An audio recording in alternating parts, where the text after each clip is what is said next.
residents at Robison Terrace in Texarkana may soon see relief after the heat, after tenants at the high-rise building spoke out about the lack of air conditioning. The building's management says they're now working to repair its aging HVAC system.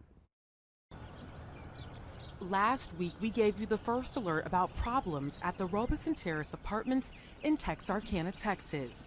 Residents shared their complaints about the lack of air conditioning in many of the apartments. Well, today, contractors were on site doing an evaluation to correct what is quickly fixable, management says. Then they'll make a plan of action.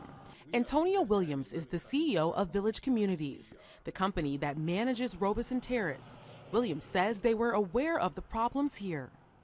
Just make sure that the entire building is taken care of and the systems are corrected once and for all, and then we're going to enter into a service contract to make sure that this doesn't happen again.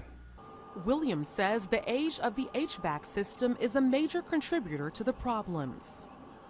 Well, we're going to be very proactive with the system, realizing that as old as it is, we need to make sure that we have preventive maintenance in place to ensure that this doesn't happen again. But until the problem is fixed, residents continue to use fans to keep cool. I see people working on this AC, and maybe this year we'll have it. And I hope the heat will work in the winter. It's been a while. We realize things are going to happen, things get old, things break, but as they break and we're notified, we are going to do the level best that we can immediately to take care of it as soon as possible. There are 130 individual apartments at Robison Terrace. The residents are largely elderly and disabled individuals.